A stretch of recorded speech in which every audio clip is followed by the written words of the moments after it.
الحمد لله رب العالمين، والصلاة والسلام أتمان الأكملان على سيد الأنبياء والمرسلين، سيدنا ونبينا محمد وعلى آله وأصحابه أجمعين. أما بعد، السلام عليكم ورحمة الله وبركاته. بإذن الله سبحانه وتعالى این حلقه شستم از آموزش کلمة التوحید لا اله الا الله محمد رسول الله می باشد که معنیش نیست معبود بر حق بجز الله و محمد صلی الله علیه و سلم رسول الله هستند. در این حلقه نیز مسائل چند که تعلق به شرط پنجمین صحت لا اله الا الله که محبت است ذکر کرده می شود. در حلقه های گذشته در موضوع محبت صحبت نمودیم.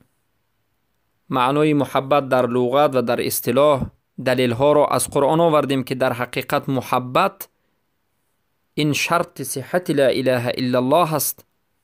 دلیل ها را از سنت آوردیم و سخنهای علمای اهل سنت و الجماعت را در دو حلقه به شما ذکر نمودیم که همه می گویند که محبت لا اله الا الله، محبت اهل توحید، محبت دین، محبت شریعت، البته محبت الله و رسولش، این شرط صحیح و درست و سالم بودن لا اله الا الله است.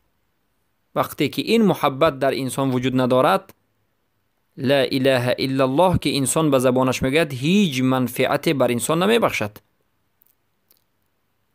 پس در این حلقه علاقه محبت به باقی مانده از شرط ها ذکر میکنیم.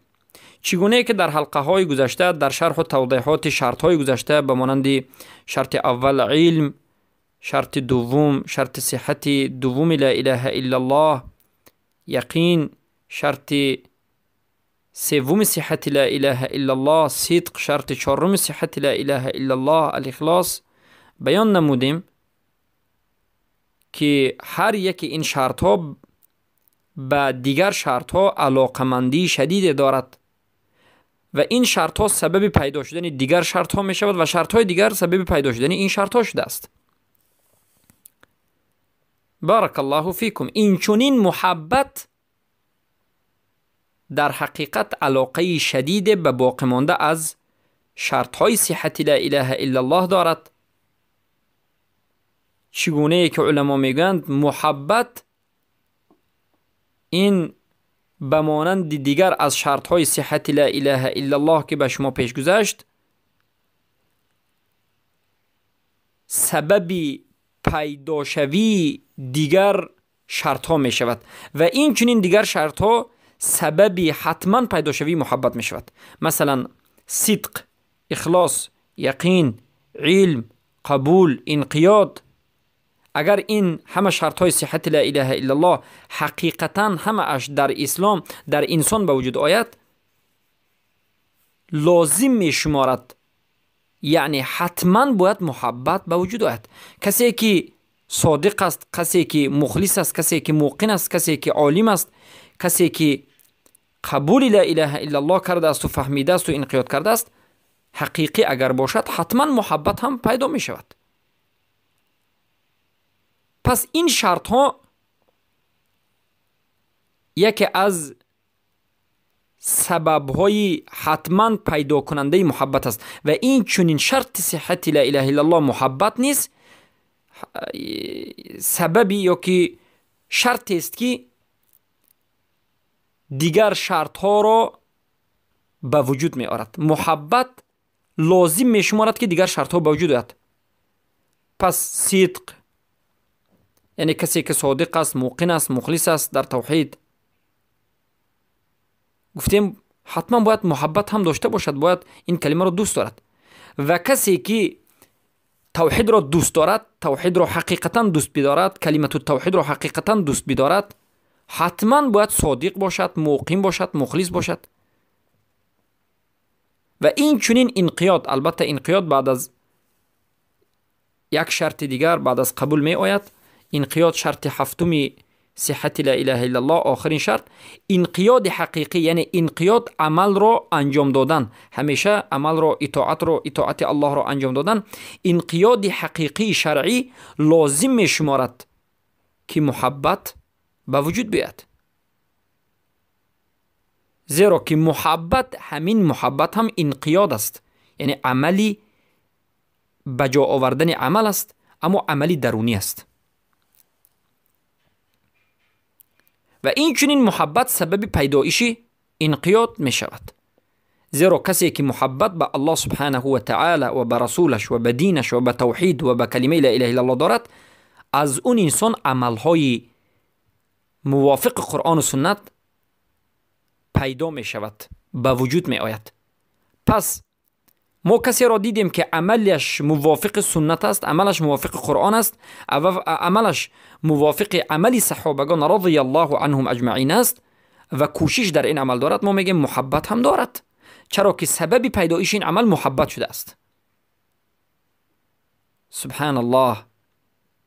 پس محبت این از جانب دیگر شرط های صحت لا اله الا الله پیدا می شود و خودی محبت دیگر شرط ها را سبب پیدایشش می شود.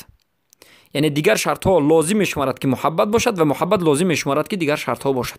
پس از همین جهت می بینیم که از دو جهت، از جهت پیدا کردن و از جهت پیدا شدن، محبت علاقه شدید به دیگر شرط های صحت لا اله الا الله دارد.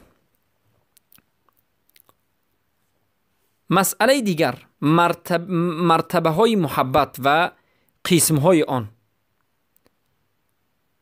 در حقیقت محبت مرتبه ها دارد، درجه ها دارد و این چنین محبت قسم دارد، قسم های خود را دارد. چگونه که ما در شرط های صحت لا اله الا الله که به شما توضیح و بیان و شرح دادیم در حلقه گذشته، از یقین و از صدق و از اخلاص، که بیان کردیم که همه این شرط های صحت لا اله الا الله اصل دارد و کمال دارد. این چنین محبت هم مثل همین یقین است و صدق است و اخلاص است، زیرا که محبت هم در مسئله قسمت به اصل و کمال تقسیم می شود. یعنی محبت هم به مانند دیگر از عبادت ها و به مانند دیگر از شرط های لا اله الا الله زیاد می شود و کم می شود. محبت هم به مانند ایمان زیاد و کم می شود و مردم از همدیگر در مسئله محبت فرق می کنند. همه مردم یک نمود محبتشون در یک درجه نیست، بلکه بعضی از انسان ها محبتشون کامل است و خوب است و هم اصلی محبت دارند، هم کمال محبت، مستحبات محبت را دارند. درجه اشون به نهایت در نزد الله بلند است. و بعضی از مردم فقط اصلی محبت را دارند و بعضی از مردم اصلی محبت را هم ندارند و کافرند. سبحان الله. پس مردم در مسئله هم یقین، هم صدق و هم اخلاص و هم در مسئله محبت از همدیگر متفاوت هستند، گوناگون هستند. در این مسائل برابر و یک نمود و یک رنگ نیستند.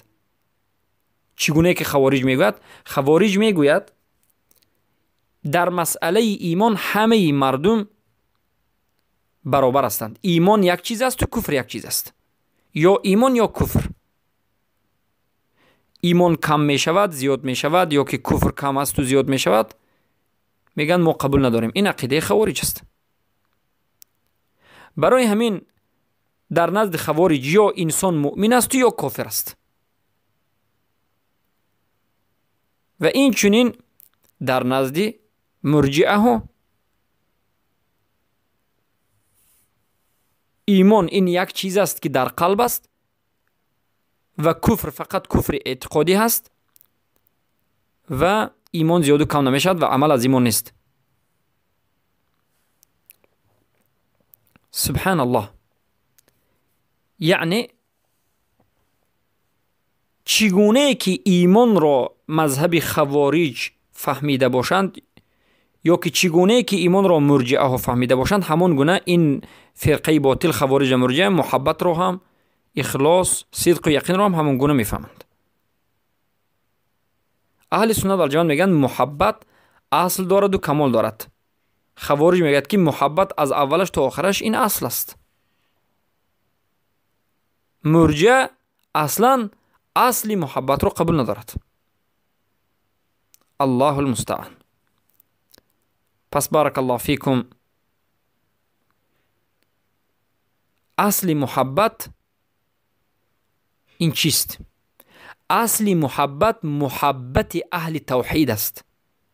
اصل محبت محبت الله و رسولش، محبت دین، محبت شریعت، محبت آن چیزی که رسول الله صلی الله علیه و آله آوردن، محبت کلمه لا اله الا الله و محبت توحید و محبت اهل توحید. یعنی علما عادتا محبت اهل توحید را اصل محبت ذکر نمودند. پس محبت اهل توحید وقتی که اصل محبت شد، وجود داشتن همین محبت اهل توحید در قلب انسان شرط صحت توحید است. همان زمان توحید انسان صحیح است و درست است که انسان موحد اهل توحید را دوست دارد. یک نفر خود را موحد بگوید، لا اله الا الله بگوید، خود را مسلمان بگوید، اما اهل توحید را دوست ندارد، نسبت اهل توحید بدبینی و بغض و عداوت دارد، پس این انسان موحد نیست، توحیدش صحیح نیست و این انسان مسلمان نیست، کافر است. زیرا که شرط مسلمان بودن، مؤمن بودن این است که نسبت اهل توحید انسان محبت داشته باشد و همین محبت اصل است. پس وقتی که اصلی محبت رفت، یعنی اهل توحید را کسی وقتی که دوست نداشت، اصل رفت، انسان از اسلام می رود. چلی که علما میگن فاقده کافر خارج من الاسلام. فاقدش یعنی از دست دهنده محبت اهل توحید، کسی که اهل توحید را دوست ندارد، این انسان کافر است، خارج از ملت اسلام است. پس برادرم و خواهری موحدم، بارک الله فیکم، توحید همین است که موحد باشی، الله و رسول و دین و شریعت و قرآن و سنت و صحابه و اهل توحید را دوست بداری. کسی که اهل توحید را بد میبیند کافر است. از همین جهت است که امام مالک رحمه الله گفتند من ابغض الصحابه رسول الله صلی الله علیه وسلم، من ابغض احد الصحابه رسول الله صلی الله علیه وسلم فقط کفر. هر کسی که یکی از صحابگان رسول اکرم صلی الله علیه وسلم را بغض، یعنی بد ببیند، نسبتشان بغض و کینه و عداوت داشته باشد، به تحقیق کافر شده است، زیرا که اهل توحید را بد دیده است. این اصل محبت است. اما کمال محبت این محبتی کامل و پره و تامه که مستلزم، یعنی لازم شمارنده به محبت کمال و رضا و یقین است. و اهل توحید در تحقیق کمال محبت از همدیگر متفاوت هستند، یعنی یک رنگ نیستند، متفاوت یعنی از همدیگر فرق میکنند. در اصل محبت همه اهل اسلام و اهل ایمان باید یک رنگ باشند. در اصل ایمان، در اصل محبت باید یک رنگ باشند. البته اصل ایمان، اصل محبت در بعض انسان ها ضعیف شدنش هم ممکن است، لیکن باید یک نمود باشد.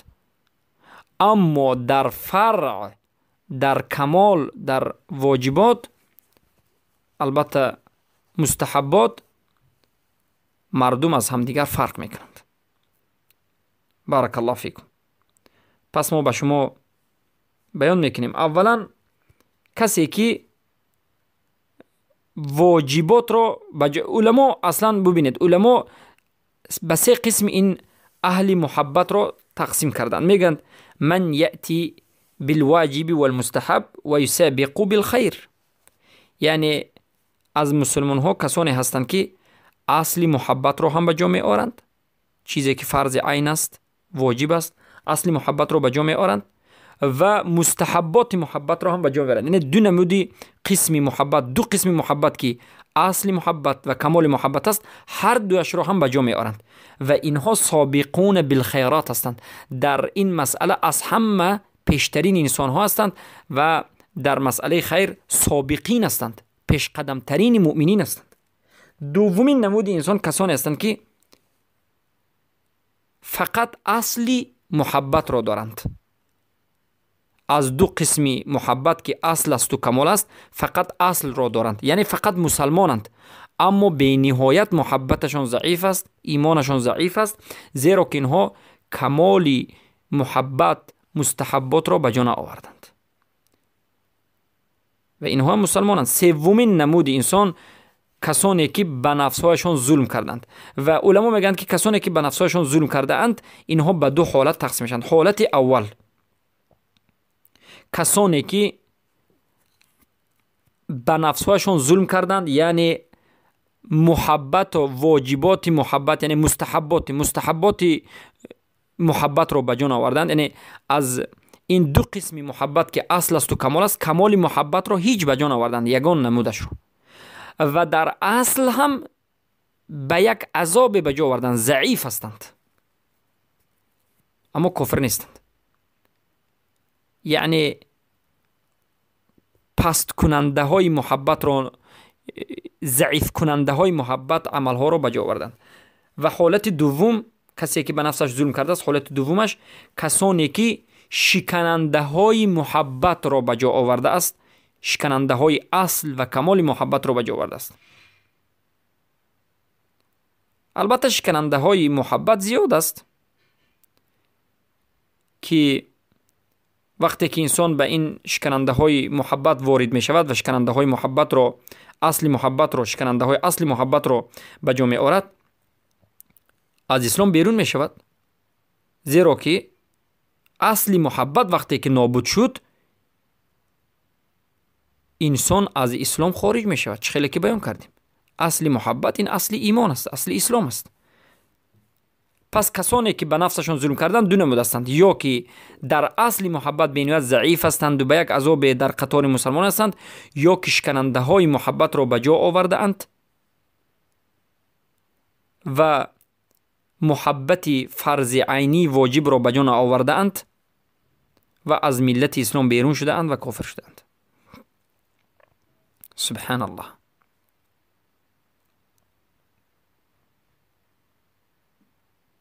بارک الله فیکم. پس این بود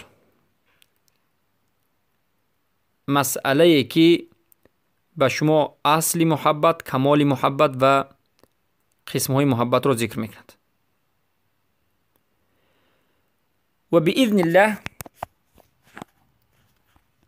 مسئله دیگری را در این موضوع محبت ذکر میکنیم که قسمهای مردم در محبت توحید.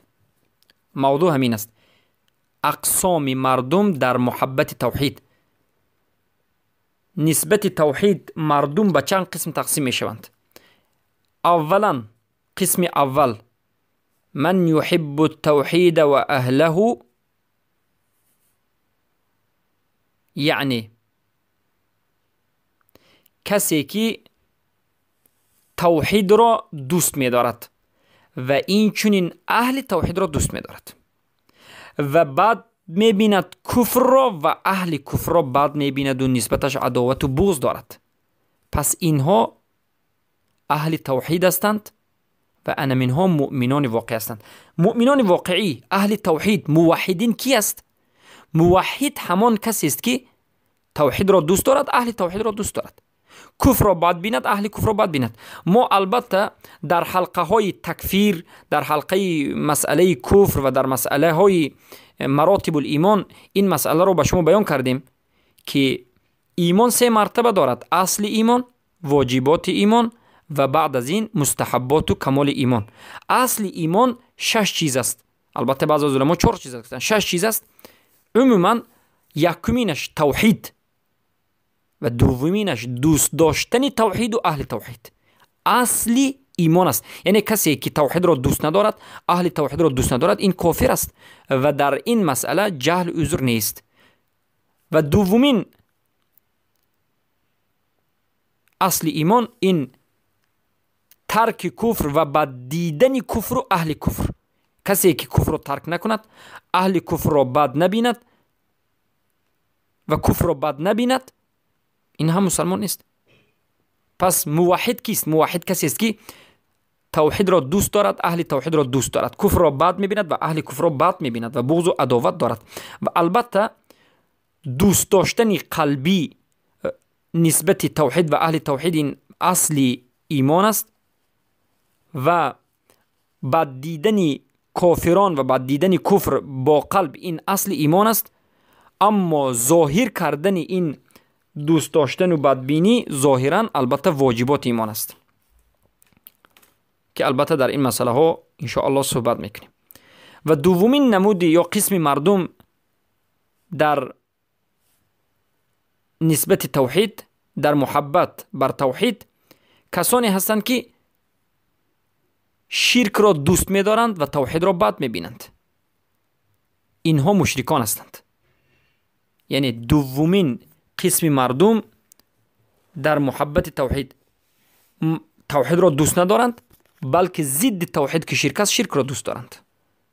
اینها مشرکین هستند. سومین قسم نسبت توحید، سومین قسم مردم نسبت توحید، کسانی که نه توحید را دوست می‌دارند و نه توحید را بد می‌بینند. یعنی توحید را دوست ندارند، نسبت توحید محبت عشق در قلب اونها وجود ندارد و این چنین توحید را بد هم نمی‌بینند، نه بد می‌بینند و نه دوست دارند. سبحان الله، امروز این چنین انسان‌ها بسیارند، نه توحید را آموخته اند، نه از توحید باخبرند، نه حرکت و کوشش برای آموزش توحید میکنند.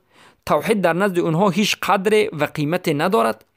برای اونها دنیا پیش از توحید می ایستد، مال و ملک پیش از توحید می ایستد، مردکاری و استاگی و تکسیگی پیش از توحید می ایستد. یعنی اونها هیچ پروایی ندارند، توحید را دوست ندارد و اما توحید را بدم نمی بینند. یعنی وقتی که درباره توحید گپ می شود هیچ معلومات ندارند اما بد هم نمی بینند. سبحان الله، اینها کی هستند؟ اینها کافران هستند. کسانی که خود را مسلمان بگویند و لا اله الا الله در این حالت باشند، اینها مرتدان هستند و سبب کفرشون مناط کفر و سبب کفرشون کفر اعراض است. کفر اعراض این است که اینها روی گرداندند، از توحید روی گرداندند، توحید را دوست نمی‌دارند و بد هم نمی‌بینند. یعنی با آموختن توحید حرکت هم نمی‌کنند، نمی‌آموزند، پروای توحید ندارند. پس اینها کفر دارند، کافرانند و سبب کفرشان، مناط کفرشان این کفر اعراض است و این چنین کفر شک است. از سبب شک به همین به اعتنایی و به پروایی و دوست نداشتن توحید هستند و کفر تولی و امتناع است. و این کفر اعراض و کفر تولی و امتناع این دهمین شکننده اسلام است. یعنی یک کس خودش را مسلمان میگد اما کلمه توحید را نمیفهمد، توحید را نمی آموزد، وقت هم برای آموختن توحید جدا نمی کند. در نزد این انسان توحید هیچ قدر و قیمتی ندارد. اعوذ بالله من ذلک.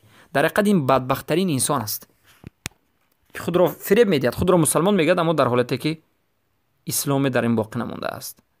الله ما را پناه بدهد و پناه به الله میبریم از این نمودی حالت. چهارمین قسم مردم در در محبت توحید کسانی هستند که توحید را دوست می‌دارند اما اهل توحید را بد می‌بینند. امروز چقدر انسان‌ها هستند که توحید را دوست می‌دارند، توحید را کوشش می‌کنند که بیاموزند، بفهمند، می‌خواند که موحد باشند، اما وقتی که نظر می‌کنید اهل توحید را، موحدین را، مجاهدین را، کسانی که به قانون قرآن و سنت زندگی کرده می‌خواند اونها را، کسانی که منهجشان قرآن و سنت است و سلف امت است، اینها را، موحدین را بد می‌بینند. موحدین را نسبت موحدین بغض و عداوت و دشمنی دارند. اینها کی هستند؟ اینها مرتد شدگانند. اینها هم به سبب اینکه اهل توحید را بد دیدند از اسلام خارج شدند، مرتد شدند، کافر شدند و مسلمان نیستند. و این دعوایشان که ما توحید را دوست می‌داریم دعوای دروغین و کاذب است. چگونه که امروز دولت‌های عربی دعوا می‌کند که توحید را دوست دارد، موحد است و اهل توحید را حمایت میکند، از جهت دیگر نگرید اهل توحید را به قتل میرساند. هم در درون دولت خودش موحدین را به حبس خانه ها میگیرد، در درون حبس خانه ها میکشد، اعدام میکند، سر میزند و هم در بیرون با همراهی کافر یک میشود، به کافر پول مبلغ میدهد و موحدین و مجاهدین را به قتل میرساند. اینها دروغگویانند و دعوای دوستداری توحیدشان دروغ است و اینها کذابانند و اینها مرتدانند. پس این یک قسم از مردم نسبت دوستداری توحید. و پنجمین قسم مردم نسبت محبت توحید کسانی هستند که شرک را بد میبینند. من یبغض الشرک، کسانی که شرک را بد میبینند اما اهل شرک را دوست میدارند. سبحان الله، شرک را بد میبینند. یگان شرک نیست مگر اینکه اینها بدشان میآید، میخواهند که هیچ کس شرک را انجام ندهد، اما مشرکانی که شرک را انجام میدهند به اونها دوستی میکنند، اهل شرک را بد نمیبینند، به اهل شرک محبت دارند. اینها هم مثل پیشتری که بیان کردیم، اینها هم به سبب اینکه اهل شرک را دوست داشتند کفر بر طاغوتشون صحیح نیست. چخیلی که محمد ابن عبدالوهاب رحمه الله در مسئله شروط کفر به طاغوت را ذکر میکنند، در اینجا کفر بر طاغوتش نیست. اهل شرک را که دوست داشته است به همین خاطر کافر است. دوست داشتن اهل کفر این کفر است. و من یتولهم منکم فانه منهم ان الله لا یهدی القوم الفاسقین. پس این 5 قسم مردم بود که با همین قسم دو است و هیچ وقت یک انسانی مسلمان یافت نمی شود یا یک انسان یافت نمی شود که هم اهل توحید دوست دارد و هم اهل شرک دوست دارد، زیرا که این متناقضان میگه، یعنی دو چیزی که در یک جا جمع شدنش ناممکن است. چخیلی که شب و روز رو در یک جا جمع کردن ناممکن است، هم شب و هم روز بگید، این مسئله رو در یک جا جمع کردن ناممکن است. پس مختصرا به شما میگیم بارک الله فیکم، اقسام مردم، قسمهای مردم در محبت توحید، کسانی که توحید را دوست دارند، اهل توحید را دوست دارند و شرک و کفر را بد میبینند و اهل شرک و کفر را بد میبینند، اینها موحدینند و اینها اهل ایمانند. کسانی که نه توحید را دوست دارند و نه توحید را بد میبینند، اینها اینچنین کسانی که مرتد شده اند به سبب اینکه سبب کفرشان و سبب ارتدادشان این مناطش اعراض است، تولی هست، شک است و امتناع هست. و کسانی هست که توحید را بد میبیند، کسانی هست که توحید را بد میبیند. البته سومینش کسانی که شرک را دوست می‌دارد و اهل توحید را بد می‌بیند. البته اینها هم چخیلی که بیان کردیم مشرکین است. پس چهارمینش کسانی که اهل توحید را دوست می‌دارد، یعنی توحید را دوست می‌دارد، اهل توحید را بد می‌بیند. کسانی که شرک را بد می‌بیند اما اهل شرک را دوست می‌دارد. مختصرا بار دیگر میگیم، یعنی مؤمن کیست؟ موحد کیست؟ کسی که توحید را دوست دارد، اهل توحید را دوست دارد، کافر و مشرک را بد بیند و اهل کفر و شرک را بد بیند. این مؤمن واقعی است.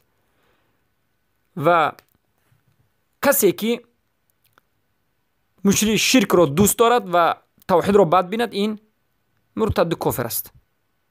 و کسی که نه توحید را دوست دارد و نه توحید را بد بیند این هم اعراض کرده است و سبب کفرش مناطش اعراض است و تولی است و شک است و امتناع است.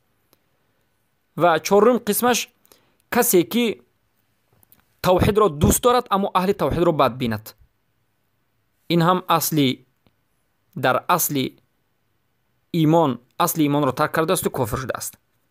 و پنجمینش کسی که شرک را بد بیند اما اهل شرک را دوست دارد، این هم البته مثل پیشتر که ذکر کردیم دوستداری اهل شرک کفر است. بارک الله فیکم. با همین این حلقه را به پایان میرسانیم و البته این مسائل بنیاد مهم بود برای فهمیدن و برای آموختن و برای اصلاح کردن نفس.